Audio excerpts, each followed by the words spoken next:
Shared with you guys yesterday the story of Eddie Johnston stopping in at our downtown headquarters, surprising me on our company's 11th anniversary. Extremely cool. Way cooler talking pucks with EJ.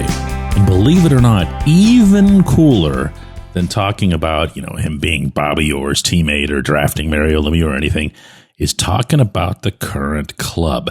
And when I brought up the roster that Kyle Dubas has put together this summer, one thing, bang, like that, popped into his mind. Good morning to you. Good Thursday morning. I'm Dejan Kovacevic of DK Pittsburgh Sports. This is Daily Shot of Penguins. It comes your way bright and early every weekday. If you're into football and or baseball, I also offer daily shots of Steelers and Pirates that I hope you'll check out. EJ wants more physicality on the back end. He wants one or two more players. Now, EJ's no longer the general manager, so he's going to have to defer to his current boss since he's still an advisor in Kyle Dubas. But I do find it interesting that after Dubas acquired Connor Clifton, defenseman from the Sabres, along with the 39th overall pick in this past draft for Connor Timmins, a defenseman here for a little while, this past season, Isaac Beliveau, defenseman in the minor leagues, Dubas was moved to say the following, and I'm going to read this verbatim. We just felt that Clifton, when at his best, brings an element that we have not maybe had on the back end in my time here, which is he's a very highly competitive, physical guy who can be very difficult to play against, won't back down from anybody, and I think brings a lot of fire to the game each night. End quote. First off, so refreshing to hear any GM speak that candidly about something that could very easily be painted as a shortcoming of their own work. Second point, he was right, because there isn't anybody that you could put into that category. In fact, the Penguins' defense corps, for whatever else you can say about some of the skill that they have, and they haven't exactly been overloaded with skill or mobility either, has been as soft gets. And that's been a massive reason they've given up all the goals that they have, that they've hurt, to some extent, the goaltenders who've been here. Not that the goaltenders have been great in their own right, but, these things go hand in hand. And third, and most important, Clifton actually does fit at least this part of the bill. He's not going to excite anybody. He's 30 years old. He's got some lousy metrics defensively. And, here again, you can blame some of that on being in Buffalo, but not all of it. The one thing that you can't take away is that he's physical. He hits. In fact, he has led his team in hits each of the past 3 seasons. 3 years ago in Boston and the past 2 seasons in Buffalo. He's not massive. He's 5'11", 192 thick, but he is what Kevin Stevens once labeled Darius Kasparaitis when he first saw him, a gamer. Had to throw in the Boston accent for Artie. A gamer. He's a gamer. The Penguins happened to have Clifton on a conference call this week, and this was what Clifton had to say about his style of play. That's kind of how I've always played. And, working to get to the next level, it was always a big part of my game. And I feel like I outcompeted my way to the NHL with that sort of style. And that's, what's going to keep me there. Now, in that call, he also, to his credit, acknowledged that he has not played well. He said that he seen his game as being at a standstill with a lot of mental battles along the way, healthy scratches, the kind of things that can really bring you down as an NHL player. And he said he wants more than ever to just get back to playing the way he used to. And all of that sounds like it would be a nice fit for the Penguins, provided, he can play a little bit better too. Otherwise, what is he as your right-handed defenseman? Is he your Chad Ruhwedel? Is he your hitter in reserve? Is he your guy that you suit up just when you're in a losing streak and need a spark? I don't know. What I do know is that This team needs more of that in general. And one of the things that I'll be looking for when training camp gets going in mid-September, maybe more than anything else, is how Dan Lemieux allows his players to play physically, or if he does. I did like hearing from Clifton that Lemieux tried very hard to recruit Clifton to Yale back when Lemieux was an assistant coach there.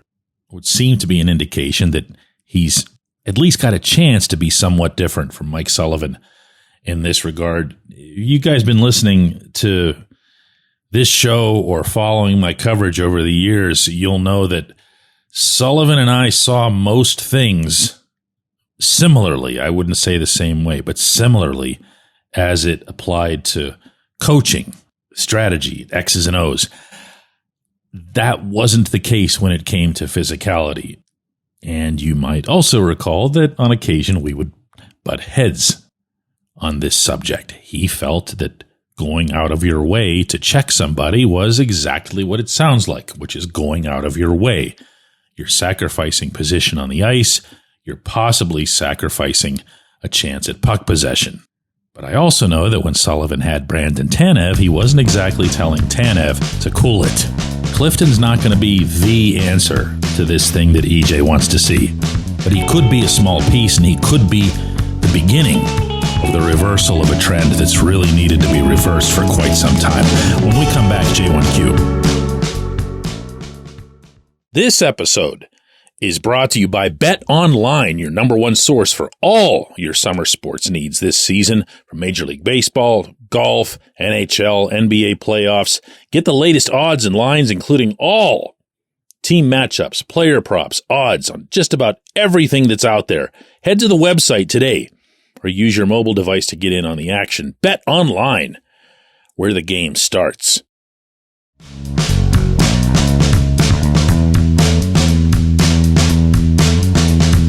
Today's J1Q comes from Chris, who says, DK, I am super pumped that 66 is serious about getting back in. That said, why sell in the first place? Only to buy back at a loss. Was it an economic decision? Was it something else? Chris is referencing, for anybody who doesn't know, my exclusive reporting yesterday of additional details within the talks between Mario Lemieux, Ron Burkle, and their side, and then Fenway Sports Group on the other side. If you missed that report, it's believed that the Mario side is willing to pay a little bit more than what they got back in 2021, which was $900 million. So you could reasonably estimate that that would be $1 billion. Whereas I was told by two sources that the Fenway Sports Group is seeking $1.4 billion, which is a pretty nice profit on a short-term ownership of a franchise. And yes, since that report, most of the questions that have come this way, Chris, have been in the spirit of the one that you asked, which was, well, hang on a second. I mean, it's only been 4 years. What happened? I mean, did Mario just change his mind? What's going on here? Why did he sell at all? My answer, as a reporter, non-speculative, non-anything, is I have no idea, okay? So everything that you hear from this point onward isn't based on knowledge.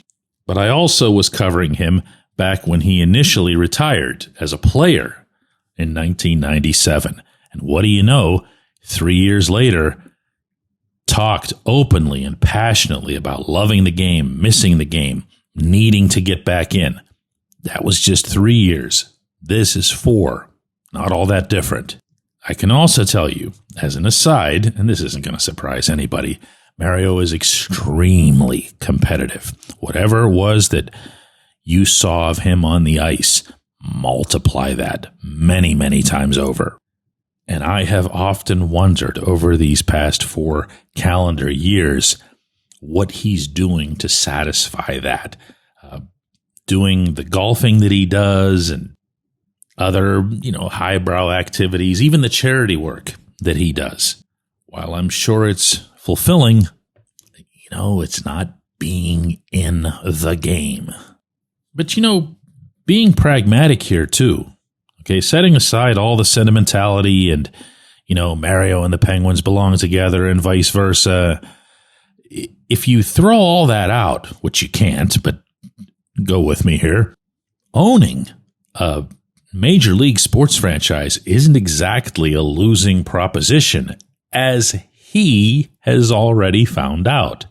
So if they pay, meaning Mario and Burkle, an additional $100 million over what they received, I don't know if you've been keeping up with the stories of late around the NHL related to expansion, but this league isn't looking to just add 1 or 2 teams. This league is looking to get up to 36 from the current 32. That is an expansion fee bonanza, 100% of which gets distributed to the rest of the owners. And heck, for all we know, that might actually be a sticking point in all this, because it's not like the Fenway people wouldn't have figured that out.